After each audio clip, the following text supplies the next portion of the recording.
Dulu belum terfikirkan negara-negara lain, tapi Malaysia sudah memikirkan kemajuan teknologi ini. Wow, Malaysia mempunyai peluang besar gitu.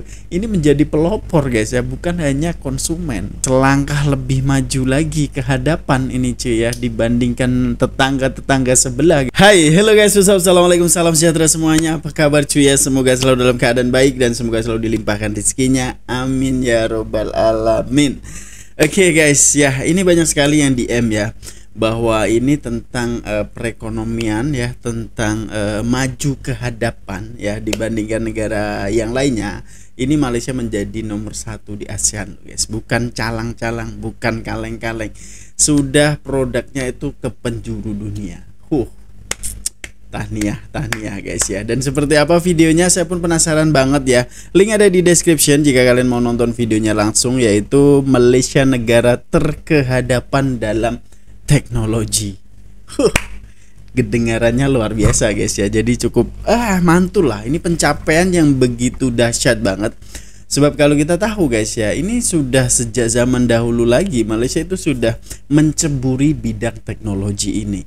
Jadi bukan 10 tahun ke belakang guys ya. Jadi ini luar biasa loh. Pencapaian inilah yang kita banggakan guys ya. Jadi Indonesia semoga bisa menyusul juga agar tidak ketinggalan dengan negara jiran guys. Oke, tak perlu berlama-lama lagi, langsung aja kita play guys.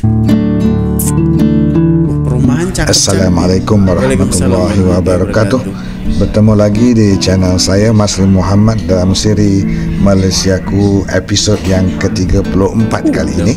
Saya doakan sahabat-sahabat dan kawan-kawan yang menonton video kali ini sentiasa berada di dalam sehat walafiat, dan kita berdoa agar negara kita Malaysia sentiasa diberkati dan dirahmati Allah Subhanahu wa taala. Amin ya rabbal alamin. Sahabat-sahabat dan kawan-kawan semua, sejak kebelakangan ini ramai yang berbicara soal teknologi dan juga peranannya yang penting dalam pembangunan dan kemajuan sesebuah negara.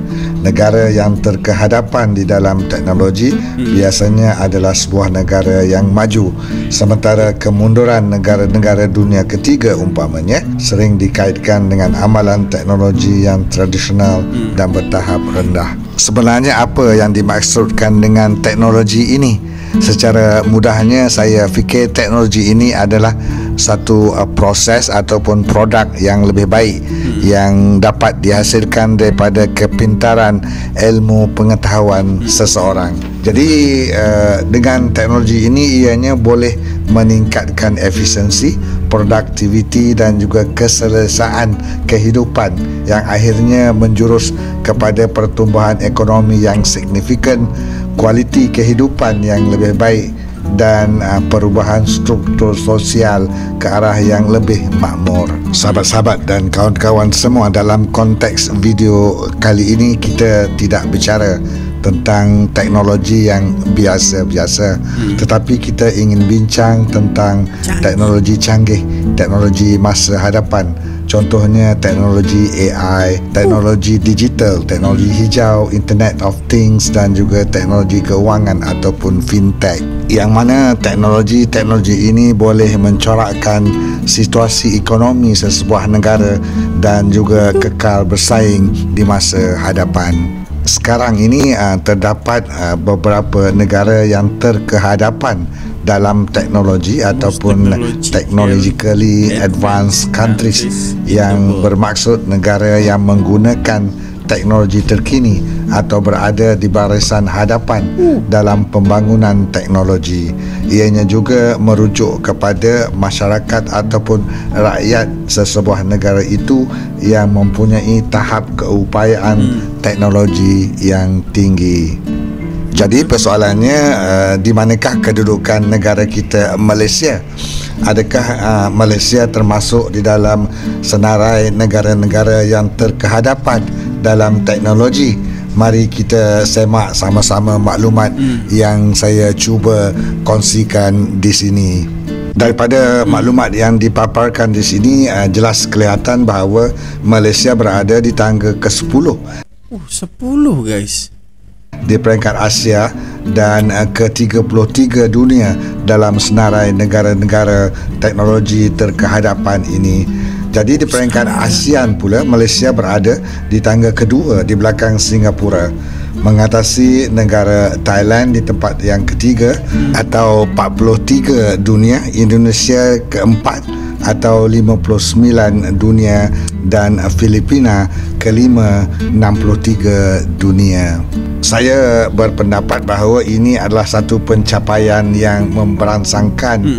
Negara kita adalah antara pengeksport utama di dunia produk-produk berasaskan teknologi seperti peranti semikonduktor, barangan elektrik maupun produk teknologi maklumat dan juga telekomunikasi. Malah banyak syarikat-syarikat gergasi teknologi tinggi dunia beroperasi di negara kita. Jadi mungkin elok juga kita analisa dengan lebih mendalam aspek-aspek yang telah menyumbang kepada pencapaian ini. Saya berpendapat bahawa ada sekurang-kurangnya 3 ciri negara-negara yang terkehadapan dalam teknologi ini. Yang pertama, negara tersebut memberi tumpuan kepada penyelidikan dan juga pembangunan R&D. Yang keduanya, negara tersebut banyak melakukan inovasi atau pembaharuan. Dan yang ketiga, modal insan yang berbakat dan berketerampilan. Benar-benar. Yang pertamanya kita lihat R&D. Jadi salah satu kepentingan R&D ini ialah dalam mewujudkan pengetahuan baru, teknik dan juga teknologi yang boleh membantu pembangunan ekonomi negara kita. Jadi bagaimana kita nak menilai status ataupun tahap R&D sesebuah negara? Jadi indikator yang biasa digunakan untuk mengukur tahap aktiviti R&D di sesebuah negara ialah peratus perbelanjaan R&D berbanding keseluruhan KDNK negara berkenaan. Negara-negara maju biasanya memperuntukkan bajet yang tinggi kepada R&D ini. Itu modal yang besar. Apa yang kita dapat lihat melalui paparan ini, dalam tahun 2022 Malaysia membelanjakan 1.5% daripada KDNK untuk R&D, berada di ranking yang ketujuh di peringkat Asia, dan di peringkat ASEAN pula kita berada di tangga kedua di belakang Singapura 2.9%, Thailand 1.3% dan Vietnam 0.4%. Saya berpendapat bahawa kita berada di landasan yang betul, di mana perbelanjaan R&D negara kita Malaysia berada di ranking yang agak tinggi, baik di peringkat ASEAN maupun peringkat Asia. Kemudian itu kita lihat pula di sini ciri yang kedua, iaitu tahap inovasi. Malaysia mencatatkan sejarah apabila berada di tangga ke-33 daripada 130 negara dalam Global Innovation Index 2024, iaitu yang tertinggi sejak tahun 2016, sekaligus mengukuhkan kedudukan negara kita dalam lanskap inovasi global. Kita dapati Global Innovation Index ini adalah indikator yang sangat penting kerana ianya digunakan oleh negara dan juga syarikat multinasional untuk menilai situasi dan juga membuat keputusan sama ada ingin melabur ataupun tidak. Jadi Malaysia bukan sahaja berjaya mengukuhkan kedudukan, tetapi mendapat tempat yang pertama di dalam beberapa sub-indikator yang penting, iaitu graduan dalam sains dan kejuruteraan, ekspor berteknologi tinggi dan ekspor barangan kreatif. Jadi melalui budaya inovasi dan kreativiti yang tinggi ini, maka kita jangkakan ianya boleh meningkatkan kualiti sesuatu produk, mengurangkan tenaga kerja, memperluas jangkauan produk negara kita serta mencipta pasaran baru yang akhirnya membolehkan negara kita menuju ke tahap negara yang lebih maju seiring dengan kemajuan dan perkembangan teknologi semasa. Mantap. Ciri yang ketiga dan terakhir yang ingin saya kongsikan di sini ialah berkaitan dengan modal insan. Jadi modal insan yang berketerampilan adalah aset negara yang penting bagi membolehkan kita bersaing di peringkat global dalam pembangunan teknologi ini. Jadi keterampilan modal insan ini sering menggunakan indikator Human Resource Index yang dikeluarkan oleh UNDP. Daripada laporan tahun 2024 kita dapati bahawa Malaysia berada di ranking yang sangat tinggi, very high, iaitu yang ketiga di peringkat ASEAN dan ke-63 di peringkat dunia dengan skor 0.807 dalam ranking ataupun Human Resources Index 2024. Sahabat-sahabat dan kawan-kawan semua, saya berpendapat bahawa negara kita Malaysia harus menjadi negara yang berinovasi, mencipta serta membangunkan teknologi dan bukan lagi sebagai pengguna teknologi pada masa hadapan. Jadi berasaskan kepada indikator yang telah saya kongsikan tadi, kita lihat bahawa Malaysia berada di landasan yang tepat, landasan yang betul untuk tujuan ini. Ini ditambah pula dengan pelaksanaan Dasar Sains, Teknologi dan Inovasi Negara 2021 hingga 2030 yang sedang berjalan sekarang ini. Saya yakin bahawa ianya akan dapat memacu pembangunan dan juga penggunaan teknologi tempatan ke arah mencapai status negara berteknologi tinggi sepenuhnya, insya-Allah. Semoga sedikit sebanyak maklumat yang telah saya kongsikan sebentar tadi memberi manfaat kepada kita bersama. Jangan lupa untuk subscribe channel saya, like dan komen video ini dan share video ini supaya ianya dapat ditonton oleh lebih ramai lagi kawan-kawan kita yang berada di luar sana. Oke guys ya, ini cukup menarik sekali informasi daripada Cik Masri Muhammad guys ya. Link ada di description sekali lagi. Jadi kita ini bukan hanya sebagai pengguna ataupun konsumen guys, intinya di situ guys ya. Kita jangan hanya menjadi konsumen. Kalau bisa kita memproduksi produk tersebut dan bisa diekspor ke berbagai negara, contohnya chip yang diciptakan Malaysia ini.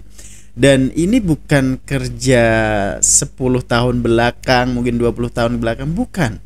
Malaysia di industri ini itu sudah sejak zaman tahun 80-an mungkin ya, 80-an gitu loh guys ya. Itu sudah ada loh, yaitu daripada Intel semuanya itu. Dan sekarang ini Malaysia sudah menduduki peringkat, ya kalian nampak kan guys ya, luar biasa loh ya. Kalau di Indonesia ini masalah complicated banyak ya, complicated banget lah istilahnya, itu masalah berbagai ada cuy. Bahkan untuk SDM kita aja itu berbeda jauh ya dibandingkan negara jiran ya, apalagi Singapura. Yang kalau Malaysia kita akui guys ya, Malaysia juga pendidikan di sana itu diutamakan. Dan of course ya guys ya, pasti SDM rakyat Malaysia sendiri juga kemajuan pasti pikirannya guys ya, beda lagi kalau di negara lain gitu loh guys ya. Jadi luar biasa guys. Dan apakah Malaysia nanti akan menciptakan chip AI Malaysia sendiri? Apakah bisa? Mari kita sama-sama gali informasinya guys. Oke.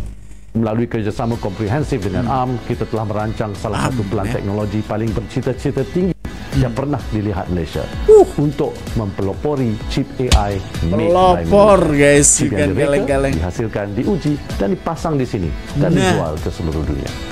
Kita dah pun lancarkan Strategic Semiconductor Nasional ataupun National Semiconductor Strategy ataupun kita panggil SSN ya, untuk membawa sektor semiconductor Malaysia ke tahap yang lebih tinggi. Dan MIDA baru saja menandatangani perjanjian bersama ARM. Kita semakin menghampiri impian tersebut. You all ada guna smartphone dan tablet tak? Kalau ada, kemungkinan besar anda adalah pengguna prosesor ARM. Ini bukan company cikai-cikai. ARM adalah peneraju dunia dalam reka bentuk chip yang digunakan dalam majoriti peranti mudah alih. Dan kini ARM akan membuka pejabat di Malaysia sebagai hub untuk rantau Asia Tenggara. ARM juga akan melantik 10,000 jurutera reka bentuk litar bersepadu dan 100 jurutera penyelidikan dan pembangunan. Mereka juga akan membantu kita mencapai sasaran strategi semiconductor negara, melahirkan 10 syarikat semiconductor tempatan dengan pendapatan tahunan sehingga 4.7 bilion dan 100 syarikat tempatan berkaitan semiconductor dengan pendapatan tahunan 1 bilion ringgit. Kehadiran ARM bakal menjadikan Malaysia pusat semikonduktor serantau, mewujudkan peluang pekerjaan berteknologi tinggi untuk rakyat Malaysia dan melonjakkan ekonomi negara. Kita serius untuk menjadi pemain utama dalam sektor semikonduktor global.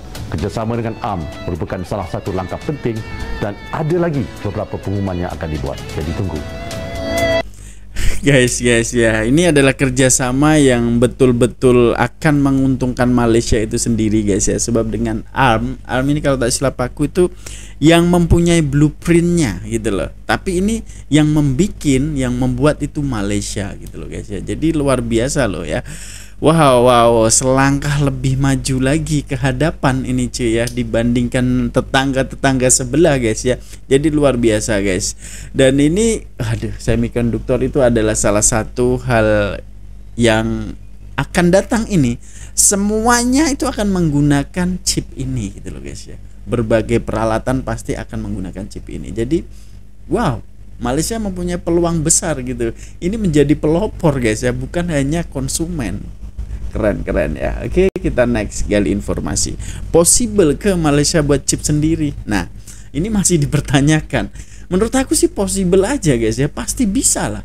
Ya sebab pemain semikonduktor ini Malaysia bukan setahun 2 tahun bro ya, bukan 10 tahun belakang cuy, sudah lama gitu loh. Oke, next kita tengok video Menteri Ekonomi kita iaitu Datuk Seri Rafizi Ramli. Dia kata walaupun kita antara negara terbesar yang main dalam industri semikonduktor ni, tapi kita hanya main back end punya proses ni. Dan back end punya proses ni kita hanya mengaut 10 ke 15% untung je. Tapi 60% lagi revenue datang daripada front end. Benda ni kita tak main sebelum ni. Baru-baru ni kan Malaysia telah pun menandatangani satu perjanjian dengan ARM Holding. News ni news yang sangat besar untuk Malaysia. Jadi guys, macam kita tahu kan, Malaysia ni adalah negara ke-6 terbesar dalam mengeksport semikonduktor kat dunia ni. Kita ke-6 terbesar di dunia cuy, dengan menguasai kira-kira 30% pasaran. Ya ini pasaran dunia loh guys ya. Ya, kalau 30% pasaran negara boleh lah. Ini pasaran dunia cuy. Jadi bukan kaleng-kaleng loh bro ya. menguasai 13% pasaran dalam dunia ni. Guys, 13% nampak kecil tapi bila main dunia kita king kan. Tetapi kita punya yang menguasai 13% dalam pasaran dunia ni hanyalah sebagai pengeksport dalam pasaran operasi pembungkusan sahaja. So dia macam ni lah, macam Apple design in California, made in Malaysia. So kita yang made in Malaysia tu, kita tak design Apple tu. Jadi guys, kolaborasi Malaysia dengan ARM ni bukanlah kita collab dengan ARM dan kita buat chip, bukan. ARM punya core business adalah jual IP, hak milik intelek. Ini bermakna ARM tak jual chip pun, tapi ARM jual blueprint. Ni saya nak bagi lagi satu gambaran lah. Macam kita nak buat satu rumah. Okay, satu rumah tu adalah chip. Tapi sebelum nak buat rumah, kita kena ada blueprint rumah tu dulu. So dekat blueprint ni lah kita buatlah 2 tingkat ke 3 tingkat ke, nak letak carport ke apa semua, ikut suka kita lah. Sebab dah ada blueprint tu. Jadi ARM ni buat yang blueprint tu lah. Lepas tu dia jual lah blueprint ni dekat company-company lain. Dan pelanggan dia yang terbesar adalah Apple, Samsung, Qualcomm. Semua yang kita tahu, chip-chip dalam kereta lah, chip kat smartphone, semua menggunakan IP ARM ni. Sebab itulah kalau korang tengok ada apa, dia orang akan cakap ARM based silicon, orang akan cakap ARM based Samsung punya chip, ARM based Snapdragon punya chip. Itulah ARM based tu, iaitu blueprint dia tu. Jadi saya ada tengok satu video Menteri Ekonomi kita iaitu Datuk Seri Rafizi Ramli. Dia kata walaupun kita antara negara terbesar yang main dalam industri semikonduktor ni, tapi kita hanya main back end punya proses ni. Dan back end punya proses ni kita hanya mengaut 10 ke 15% untung je. Tapi 60% lagi revenue datang daripada front end. Benda ni kita tak main sebelum ni. Jadi kolaborasi Malaysia dengan ARM ni adalah untuk kita acceleratekan lagi daripada back end ke front end tu. Boleh bayang tak? Antara brand terbesar semikonduktor lah, yang TSMC lah, yang Taiwan. Nama pun Taiwan tu. Bayangkan satu hari Malaysia MSMC. Lepas tu kan chip-chip yang ada dekat phone ke, dekat kereta ke semua, chip yang diperbuat daripada Malaysia. Malaysia yang cipta sendiri. Tak ke wow? Inilah langkah strategik kerajaan Malaysia menandatangani kolaborasi dengan ARM. Mungkin korang cakap lah, kenapa nak collaborate kan? Boleh je kita buat sendiri. Ya, betul. Tapi untuk nak buat yang proses awal tu, blueprint tu pun dah memakan masa mungkin puluh-puluh tahun. Kita dapat blueprint, lepas tu kita buat chip kita sendiri. Sebab kita dah antara yang terbesar dah. Itulah dia target kerajaan. Untuk next 10 years kita akan ada chip kita sendiri. Dan kerajaan juga ada target untuk melahirkan 10 company lokal yang boleh menjana pendapatan dalam 1 ke 2 bilion dolar. Dan perjanjian ni juga adalah dia orang target untuk nak memberi latihan ataupun untuk nak produce 10,000 jurutera dalam pembuatan chip ni. Engineer kat luar tu banyak lah. Nvidia tu dalam satu company Nvidia tu berapa ramai engineer kan. Tapi Malaysia tak ada lagi. Tapi berapakah Malaysia bayar untuk dapat IP daripada ARM ni? Iaitu sebanyak 250 juta dolar bersamaan dengan 1.1 bilion. Dengar macam banyak lah kan, tapi memang banyak lah 1.1 bilion ringgit Malaysia tu. Tapi kalaulah perjalanan ataupun projection kerajaan ni betul, kita akan menjana pendapatan lagi banyak daripada apa yang kita spend tu. Guys, kalau korang cakap tak logik, mungkin ada logiknya korang fikir tak logik tu. Yelah, tiba-tiba negara kecil macam Malaysia nak buat chip sendiri kan, chip AI lah apa semua kan. Tapi guys, kita jangan lupa tau, kita sekarang ni menjadi hub utama dekat ASEAN untuk data center lah, untuk AI lah. Semiconductor ni tak payah cakap lah, kita daripada zaman dulu lagi. Sekarang je viral yang negara mana yang buat semiconductor ni dia akan jadi kaya. Itu sekarang tau, tapi kita dah buat dari dulu lagi. Tu dekat Pening tu berlambak kilang semiconductor. Dengar guys ya, ini adalah salah satu yang orang kata kalau kalian buat chip sekarang ini kalian tergolong orang kaya, negara maju lah. Tapi Malaysia sudah menjadi hub dari dulu lagi guys. Di Penang tuh berapa ramai guys ya, di Western Digital dan lain sebagainya. Itu kan sudah dari tahun 80-an cuy. Nah ini baru keluar-keluar sekarang. Wah, dah tertinggal jauh lah maknanya guys ya. Keren loh. Kita telah mencapai benda yang tak logik, yang kalau kita fikir dulu tu macam mana Malaysia boleh jadi nombor 6 terbesar untuk ekspor semiconductor ni. Kita memain peranan 13% dalam pasaran global ni. Malaysia kita walaupun negara kecil, saya rasa sangat strong dalam industri semiconductor ni. I'm so happy guys. Bener guys ya, bener ya, kalian wajib happy, kalian wajib bangga ya dengan adanya ya pencapaian Malaysia ini guys ya. Sebab Malaysia ini selalu membuat gebrakan yang baru yang dulu belum terfikirkan negara-negara lain, tapi Malaysia sudah memikirkan kemajuan teknologi ini. Jadi Malaysia bukan baru lagi gitu di industri teknologi ini, dari 80-an guys. Keren gak tuh ya, Malaysia sasar status hub AI Global susulan pelaburan RM29.2 billion. Wow. Dan ini adalah kerjasama yang cukup bagus ya antara Malaysia dengan ARM, yaitu ARM guys ya. Kalau kalau Malaysia reka sendiri ya perlu R&D dan perlu modal cukup banyak ya, dan menciptakan engineer kan itu cukup lama gitu loh. Tapi ini kerjasama yang cukup bagus sebab ARM juga menyediakan nih pusat-pusat ataupun ya mungkin kursus-kursus ya untuk engineer lokal daripada Malaysia. Kan itu menguntungkan banget gitu loh. Kalau nanti berjalan lancar, waduh, melesat semacam roket dah nih guys ya, meninggalkan tetangga-tetangga yang lain guys ya. Keren dah, tahniah.